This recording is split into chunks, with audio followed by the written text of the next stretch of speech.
अस्सलामुअलैकुम। पिंडा के माहौल तो तुसी बड़ी अच्छी तरह वाकफ हो। तुहानू पता है पिंडा का माहौल इस तरह का, लोग माल डंगर चगाने वास्ते पब्बी च लैके जाते हैं, घर घट ही जरा उन्होंने रखते हैं।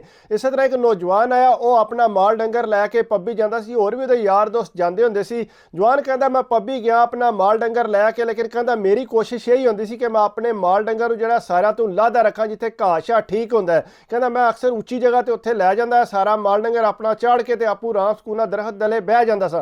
कहता नाले सारा अपना माल डंगर मैनू नज़र आउंदा रहिंदा सी। कहता दूजियां दा सारियां दा थल्ले हुंदा सी। कहता अक्सर आवाज़ मार के ते यार दोस्त असीं इकट्ठे भी हो जांदे सां, उत्ते बह के गप्पा शप्पा लांदे रहिंदे सां। कहता मैं उत्थे बैठिया सा छावें दरखत दी, ते उत्ते एक आके कां बैठा। कहता कां बैठा ते दो त्रै वारी मेरे उत्ते बिठ कीती। कहता मैनू बड़ा वट चढ़िया। कहता मैं टीम चुक के उहनूं मारी। टीम तुहानूं पता जिहड़ी मिट्टी दी हुंदी है, वट्टा ही हुंदा बणिया।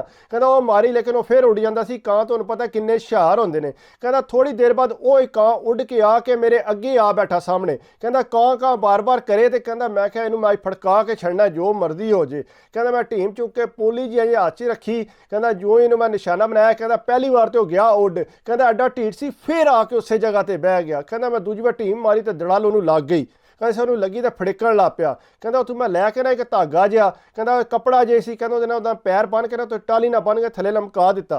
कहता मैं मुड़े दूजे नूं आवाज़ मारी कि मैं कां फड़ लिया। कहता दौड़दा मेरे कोल आया। कहता असीं दूरों खलो के ना तो उन्होंने टीमां मारनियां शुरू कर दी। कहता दो त्रै उन्होंने टीमां लगियां। कहता इतनी देर में मेरा माल जिहड़ा ना वो ढेर अगां लंघ गया सी, मैनूं नज़र नहीं सी आ रहा। कहता मैं दौड़दा दौड़दा उधर टुर गया। कहते से उधर गया, माल डंगर अपने कोल उत्थे तक्किया ते जाके कहता मेरी जिहड़ी झोटी है ना, कहता मझ बनने वाली है तकरीबन। कहता उहदे उत्ते कां बैठे आके। कहता मैं क्या ये कां ते वो ही लगदा है, लेकिन कहता मैं उधर वापस तक्किया तो उधर नज़र कोई नहीं सी आ रहा। कहता उन्होंने मैं वट्टा मारिया, वो कां उड़ गया। कहता मैं माल डंगर लैके जिसे सारे घर आते पिछले टाइम आके मझां चीज़ां चोणियां होंदियां ने। कहता माल डंगर लैके जिसे मैं घर पहुँचा आके तक्किया तो फिर कां बनेरे ते बैठे आ। कहता मैं तक्किया तो कां बार बार इत्थे नज़र आ रहा, मैनू उत्थे भी मैनू नज़र आया, इत्थे भी नज़र आया। कहता मेरे दिमाग च ये गल्लां सी, अगों मैं माल डंगर जिहड़ा उहनूं पट्ठा शट्टा पाना सी, फिर उहनूं चोणा भी है सी। कहता मैं उधर लग गया आ रहे। कहता अपना कम शम मुका के आके कोठे ते मंजी डाई सी। कहता मैं उत्थे लम्मा पै रहा, थक्किया टुट्टे आया सा। कहता उत्थे पिंडां च ये माहौल है कि टाइम नाल लम्मिया पै जाईदा, ज़्यादा देर नहीं लाई दी। कहता मैं उत्ते चढ़ के लम्मा पै रहा। कहता रात के तकरीबन 12-1 होए ने तो मैनू कां कां की आवाज़ आई, तो यकदम तक्किया तो मेरे सिर के उत्ते कां बैठे आ। कहता जूं मैं उठिया डर के, कहता तक्किया तो कां उड़ गया। कहता चाननी बहुत ज़्यादा सी। कहता मैनू साफ नज़र आ रहा सी कि कां वो ही है। कहता मैं क्या ये की गल है, कां मेरे मगर ही पै गया। कां तुहानूं पता किन्ने स्याणे हुंदे ने। कहता मैं उठ के बह गया तो मैनू डर लग गया। कहता कां गया को ना, वो परा हो के कहता फिर बनेरे ते बह रहा। कहता मैं चुप करके थले ढालिया चादर फड़ के। कहता घर दे पुछदे क्यों छातू आ गए। कहता नहीं मैं उंज ही आ गया थले। कहता सुबह उठिया तो आके बजुर्गों ने दसिया कि इस तरह मैं ना कां नाल काम कीता सी, ते कां जिहड़ा झोटी ते भी बैठे सी।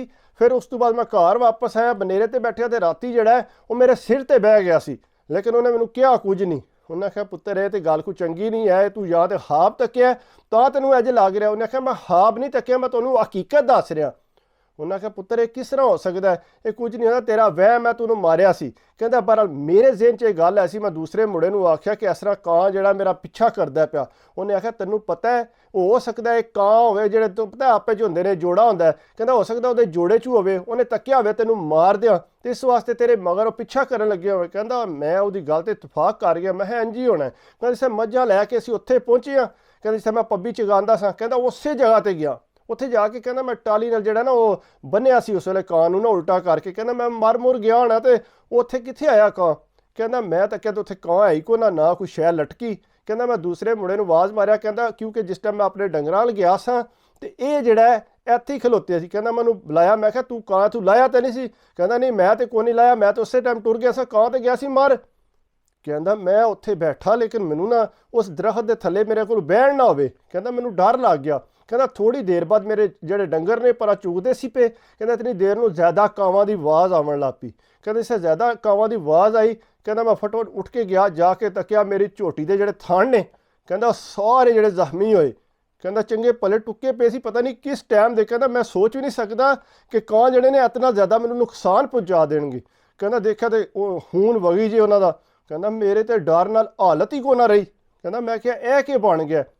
कहता मैं वो कोशिश की अगे पिछे वो मिट्टी शिट्टी लाण दी वो थणा नूं, लेकिन कहता जख्मी बड़े होए सी। कहता मैं फटोफट माल डंगर लिया, उन्होंने मुंडियां नूं आवाज़ मारी कि यह मेरे नाल कां ने काम कीता है।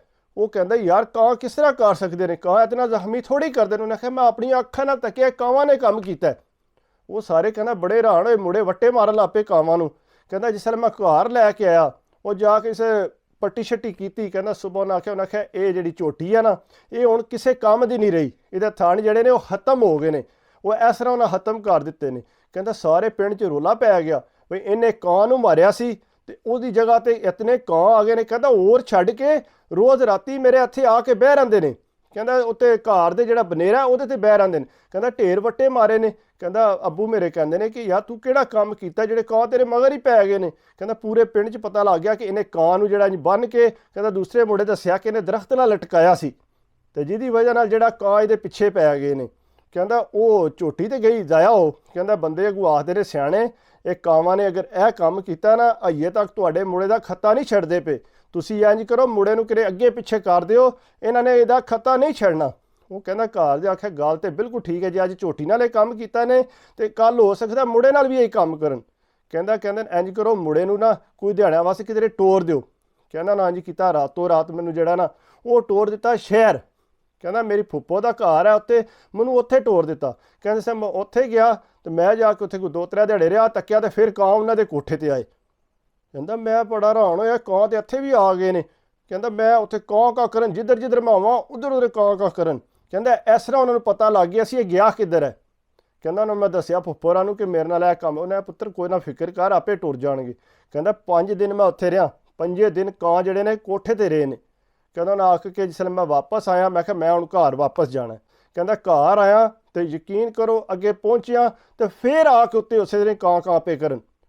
ਕਹਿੰਦਾ ਫਿਰ ਮੈਂ ਤਾਂ ਬੜਾ ਡਰ ਗਿਆ। ਕਹਿੰਦਾ ਕਿਸੇ ਸਿਆਣੇ ਕੋਲ ਪੁੱਛੀ ਉਹਨੇ, ਉਹਨਾਂ ਆਖਿਆ ਹੁਣ ਤੁਸੀਂ ਇੰਜ ਕਰੋ, ਜਾਂ ਕੋਈ ਪੜ੍ਹ ਕੇ ਫੂਕੋ ਤੇ ਜਾਂ ਫਿਰ ਇਹਨਾਂ ਕਾਵਾਂ ਤੋਂ ਕਿਸੇ ਤਰੀਕੇ ਨਾਲ ਜਾਨ। ਉਹਨਾਂ ਆਖਿਆ ਜਾਨ ਕਿਸ ਤਰ੍ਹਾਂ ਛੁੱਟੇਗੀ। ਉਹਨਾਂ ਆਖਿਆ ਇਹ ਸੋਚੋ ਕਿ ਜਿਹੜਾ ਕਾਂ ਮਾਰਿਆ ਸੀ ਉਹ ਕਾਂ ਹੈ ਗਿਆ ਕਿੱਧਰ ਹੈ। ਕਹਿੰਦਾ ਸਾਨੂੰ ਕੀ ਪਤਾ ਹੋਵੇ ਉਹ ਕਾਂ ਕਿੱਧਰ ਗਿਆ। ਕਹਿੰਦਾ ਉੱਥੇ ਢੂੰਡਣਾ ਸ਼ੁਰੂ ਕਰਤਾ ਪੱਬੀ 'ਚ, ਵੀ ਕਾਂ ਸ਼ਾਇਦ ਕਿਰੇ ਲੱਭ ਜੇ। ਕਹਿੰਦਾ ਹੁਣ ਕਾਂ ਇੰਨੇ ਦਿਹਾੜੇ ਹੋ ਗਏ ਸੀ, ਕਾਂ ਕਿੱਥੋਂ ਲੱਭੇ ਯਾਰ। ਕਹਿੰਦਾ ਬਹਰਹਾਲ ਨਾ ਸਾਡਾ ਸਾਰਾ ਮਾਲ ਡੰਗਰ ਜਿਹੜਾ ਨਾ ਅਸੀਂ ਕਿਸੇ ਹੋਰ ਦੀ ਹਵੇਲੀ 'ਚ ਬੰਨ੍ਹ ਦਿੱਤਾ ਤਾਂ ਕਿ ਸਾਡਾ ਜਿਹੜਾ ਨੁਕਸਾਨ ਹੈ ਉਹ ਨਾ ਕਰਨ। ਕਹਿੰਦਾ ਉਹ ਐਸੇ ਸਿਆਣੇ ਸੀ, ਹੋਰ ਛੱਡ ਕੇ ਉਹ ਅਗਲਿਆਂ ਦੀ ਹਵੇਲੀ ਜਾ ਕੇ ਸਾਡੀ ਇੱਕ ਜਿਹੜੀ ਮੱਝ ਹੈ ਉਹਦੀ ਅੱਖ 'ਚ ਠੂੰਆਂ ਮਾਰ ਦਿੱਤਾ। ਕਹਿੰਦਾ ਉਹਦੀ ਇੱਕ ਅੱਖ ਖਰਾਬ ਕਰ ਦਿੱਤੀ। ਕਹਿੰਦਾ ਕਾਂ ਇਤਨੇ ਸਿਆਣੇ ਨੇ। ਕਹਿੰਦਾ ਮੈਂ ਤਾਂ ਬੜੀਆਂ ਤੋਬਾ ਤੇ ਮਾਫੀਆਂ ਮੰਗੀਆਂ, ਮੈਂ ਕਿਹਾ ਯਾਰ ਕਿਸੇ ਤਰੀਕੇ ਨਾਲ ਮੇਰੀ ਜਾਨ ਛੁੱਟ ਜੇ। ਕਹਿੰਦਾ ਫਿਰ ਬੜੀ ਮੁਸ਼ਕਿਲ ਨਾਲ ਜਿਹੜਾ ਧੂੰਆਂ ਲਾ ਕੇ ਨਾ, ਕਿਸੇ ਬੰਦੇ ਨੇ ਆਖਿਆ ਕਿ ਧੂੰਆਂ ਲਾਓ ਛੱਤ ਤੇ। ਕਹਿੰਦਾ ਧੂੰਆਂ ਲਾਇਆ, ਧੂੰਆਂ ਲਾਉਣ ਦੀ ਵਜ੍ਹਾ ਨਾਲ ਜਿਹੜਾ ਨਾ ਫਿਰ ਕਾਂ ਜਿਹੜੇ ਨੇ ਉਹ ਸਾਡੀ ਛੱਤ 'ਤੇ ਨਹੀਂ ਬੈਠੇ। ਕਹਿੰਦਾ ਨਾਲ ਵਿੱਚ ਕੋਈ ਜਵੈਣ ਜੀ ਪਾਉਂਦੇ ਸਾਂ, ਜਵੈਣ ਪਾਉਣ ਨਾਲ ਜਿਹੜਾ ਨਾ ਉਹ ਜਿਹੜਾ ਅੱਗੇ ਪਿੱਛੇ ਕਾਂ ਨਹੀਂ ਬੈਠੇ। ਕਹਿੰਦਾ ਸਾਡੇ ਕਾਂ ਉੱਡ ਗਏ ਸੀ। ਕਹਿੰਦਾ ਤਕਰੀਬਨ 8-10 ਦਿਨ ਲਗਾਤਾਰ ਅਸੀਂ ਇਹ ਕੰਮ ਕੀਤਾ ਤਾਂ ਜਾ ਕੇ ਕਿਧਰੇ ਕਾਂ ਭੁੱਲੇ ਨੇ। ਕਹਿੰਦਾ ਚੰਗੀ ਭਲੀ ਗਿੱਠੀ ਪਹਾਈ ਹੁੰਦੀ ਸੀ ਸਾਰੇ ਬਨੇਰਿਆਂ ਤੇ ਰੱਖ ਕੇ, ਕਹਿੰਦਾ ਉੱਤੇ ਜਵੈਣ ਪਾ ਕੇ ਸੁੱਟੀ ਹੁੰਦੀ। ਕਹਿੰਦਾ ਉਸ ਸਮੈਲ ਨਾਲ ਜਿਹੜਾ ਨਾ ਉਹ ਕਿਸੇ ਬਜ਼ੁਰਗ ਨੇ ਸਾਨੂੰ ਦੱਸਿਆ ਸੀ ਕਿ ਤੁਸੀਂ ਇੰਜ ਕਰੋ। ਕਹਿੰਦਾ ਅਸੀਂ ਇਹ ਕੀਤਾ ਤੇ ਤਾਂ ਜਿਹੜਾ ਕਾਂ ਜਿਹੜੇ ਨੇ ਇੱਥੋਂ ਨੱਸੇ ਨੇ। ਕਹਿੰਦਾ ਮੈਂ ਤਾਂ ਤੋਬਾ ਕਰ ਲਈ। ਕਹਿੰਦਾ ਉਹਨੇ ਆਖਿਆ ਪੁੱਤਰ ਅੱਜ ਤੋਂ ਬਾਅਦ ਤੂੰ ਡੰਗਰ ਲੈ ਕੇ ਪੱਬੀ ਨਹੀਂ ਜਾਣਾ। ਕਹਿੰਦਾ ਹਾਲਾਂਕਿ ਮੈਂ ਡੰਗਰਾਂ ਦਾ ਬੜਾ ਜਨੂਨੀ ਸਾਂ, ਮਾਲ ਡੰਗਰ ਦਾ ਬੜਾ ਧਿਆਨ ਰੱਖਦਾ ਸਾਂ। ਕਹਿੰਦਾ ਲੇਕਿਨ ਮੈਂ ਪੱਬੀ ਜਿਹੜਾ ਨਾ ਫਿਰ ਮਾਲ ਡੰਗਰ ਲੈ ਕੇ ਜਾਣਾ ਛੱਡ ਦਿੱਤਾ। ਹਾਲਾਂਕਿ ਕਹਿੰਦਾ ਸਾਡੀ ਝੋਟੀ ਜ਼ਖਮੀ ਹੋ ਗਈ, ਉਹਦੇ ਥਣ ਜਾਂਦੇ ਰਹੇ, ਮੱਝ ਦਾ ਜਿਹੜੀ ਉਹਨਾਂ ਅੱਖ ਕੱਢ ਦਿੱਤੀ। ਕਹਿੰਦਾ ਇਤਨਾ ਉਹਨਾਂ ਮੇਰੇ ਕੋਲੋਂ ਬਦਲਾ ਲਿਆ। ਕਹਿੰਦਾ ਮਾਫੀਆਂ ਢੇਰ ਮੰਗੀਆਂ ਲੇਕਿਨ ਨਹੀਂ ਕੰਮ ਬਣਿਆ। ਲੇਕਿਨ ਇਹ ਹੈ ਕਿ ਕਹਿੰਦਾ ਹੁਣ ਮੈਂ ਨਹੀਂ ਜਾਂਦਾ। ਲੇਕਿਨ ਇਹ ਭਰਾ ਮੇਰਾ ਕਹਿੰਦਾ ਕਿ ਉੱਥੇ ਪੱਬੀ ਜਿਹੜਾ ਸਾਨੂੰ ਕੋਈ ਨਹੀਂ ਨਜ਼ਰ ਆਉਂਦੇ ਕਾਂ ਹੁਣ ਨਾ। ਕਹਿੰਦਾ ਉੱਥੇ ਕੋਈ ਨਹੀਂ ਅਸੀਂ ਤੱਕੇ। ਕਹਿੰਦਾ ਮਾਲ ਡੰਗਰ ਉਹੀ ਚੰਗਾਉਂਦਾ ਤੇ ਮੈਂ ਜਾਂਦਾ ਕੋਈ ਨਹੀਂ। ਕਹਿੰਦਾ ਫਿਰ ਮੈਨੂੰ ਕੋਈ ਤਕਰੀਬਨ 2-3 ਮਹੀਨੇ ਬਾਅਦ ਕਹਿੰਦਾ ਜਾ ਤੂੰ ਲੈ ਜਾ। ਕਹਿੰਦੇ ਸਰ ਮੈਂ ਲੈ ਕੇ ਚੱਲਾਂ, ਫਿਰ ਮੈਨੂੰ ਕਾਂ ਨਜ਼ਰ ਆਇਆ। ਕਹਿੰਦਾ ਸ਼ਾਇਦ ਮੈਨੂੰ ਉਂਝ ਕਾਂ ਨਜ਼ਰ ਆਇਆ। ਮੈਂ ਕਹਿੰਦਾ ਮੈਂ ਘਰ ਦੌੜਦਾ ਆਇਆ, ਮੈਂ ਜਿਸ ਚੱਲਾਂ ਵਾ ਤੇ ਅੱਗੇ ਕਾਂ ਮੈਨੂੰ ਫਿਰ ਨਜ਼ਰ ਆਇਆ। ਕਹਿੰਦਾ ਮੇਰਾ ਪਿੱਛਾ ਪਿਆ ਕਰਦਾ ਸੀ। ਕਹਿੰਦਾ ਘਰ ਦੇ ਕਹਿੰਦੇ ਪੁੱਤਰ ਤੂੰ ਰਹਿਣ ਦੇ, ਤੂੰ ਨਾ ਜਾ। ਕਹਿੰਦਾ ਮੈਨੂੰ ਇਤਨਾ ਖੌਫ ਆ ਗਿਆ ਕਿਧਰੇ ਇਹ ਫਿਰ ਤਾਂ ਨਹੀਂ ਉਹ ਆ ਗਏ। ਕਹਿੰਦਾ ਕਾਂ ਹਾਲਾਂਕਿ ਉਂਝ ਹੀ ਕਿਰੇ ਬੇਰੀ ਤੇ ਆ ਕੇ ਬੈਠਾ ਹੋਣਾ, ਮੈਨੂੰ ਇੰਝ ਲੱਗਾ ਕਿ ਸ਼ਾਇਦ ਮੇਰਾ ਪਿੱਛਾ ਕਰ ਰਿਹਾ। ਇਸ ਵਾਸਤੇ ਜਾਨਵਰ ਤੇ ਜ਼ੁਲਮ ਨਾ ਕਰੋ, ਜਾਨਵਰ ਵੀ ਤੁਹਾਡੇ ਕੋਲੋਂ ਬਦਲਾ ਲੈ ਸਕਦਾ ਹੈ। ਇਹ ਨਾ ਸੋਚੋ ਕਿ ਜਾਨਵਰ ਨੂੰ ਬਦਲਾ ਲੈਣਾ ਨਹੀਂ ਆਉਂਦਾ। ਇਸ ਵਾਸਤੇ ਉਹਨਾਂ ਦੇ ਮੁਸ਼ਕਿਲ ਨਾਲ ਜਾਨ ਛਡਾ ਲਈ ਤੇ ਹੋ ਸਕਦਾ ਕਿਸੇ ਹੋਰ ਤਰੀਕੇ ਨਾਲ ਤੁਹਾਡਾ ਮਸਲਾ ਬਣੇ। ਕਿਤਨਾ ਉਹਨੇ ਨੁਕਸਾਨ ਵੀ ਕੀਤਾ ਜਾਨਵਰਾਂ ਨੇ, ਪਰਿੰਦਿਆਂ ਨੇ। ਤੇ ਇਸ ਵਾਸਤੇ ਇੰਝ ਨਹੀਂ ਕਰਨਾ ਚਾਹੀਦਾ, ਉਹਨਾਂ ਦਾ ਵੀ ਖਿਆਲ ਕਰਨਾ ਚਾਹੀਦਾ। ਇਹ ਨਹੀਂ ਕਿ ਉਹਨਾਂ ਨੂੰ ਤੁਸੀਂ ਦਰਦ ਪਹੁੰਚਾਓ ਤੇ ਤੁਹਾਨੂੰ ਵੀ ਦਰਦ ਪਹੁੰਚ ਸਕਦਾ ਹੈ। ਅਗਰ ਤੁਹਾਡੀ ਉਹਨਾਂ ਝੋਟੀ ਜ਼ਖਮੀ ਕੀਤੀ ਇਸੇ ਵਜ੍ਹਾ ਤੋਂ ਕੀਤੀ ਹੈ ਕਿ ਤੁਸੀਂ ਉਹਨਾਂ ਦਾ ਨੁਕਸਾਨ ਕੀਤਾ ਹੈ।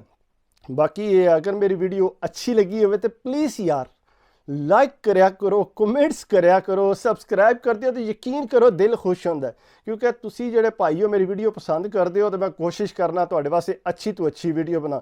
ਬਾਕੀ ਅਗਰ ਕੋਈ ਛੋਟੀ ਮੋਟੀ ਗਲਤੀ ਹੋ ਜਾਏ ਤਾਂ ਮਾਫੀ ਚਾਹਨਾ, ਪ੍ਰੋਫੈਸ਼ਨਲ ਨਹੀਂ ਮੈਂ ਹਮੇਸ਼ਾ ਕਹਿਣਾ ਮੈਂ ਪ੍ਰੋਫੈਸ਼ਨਲ ਨਹੀਂ, ਮੈਂ ਕੋਸ਼ਿਸ਼ ਕਰਨਾ ਤੁਹਾਡੇ ਵਾਸਤੇ ਅੱਛੀ ਵੀਡੀਓ ਬਣਾ। ਬਾਕੀ ਦੁਆਵਾਂ 'ਚ ਯਾਦ ਰੱਖਿਆ ਕਰੋ, ਆਪਣੀ ਸਿਹਤ ਦਾ ਲਾਜ਼ਮੀ ਖਿਆਲ ਰੱਖਿਆ ਕਰੋ, ਸਿਹਤ ਹੈ ਤਾਂ ਸਭ ਕੁਝ ਹੈ। ਅੱਲਾ ਹਾਫਿਜ਼।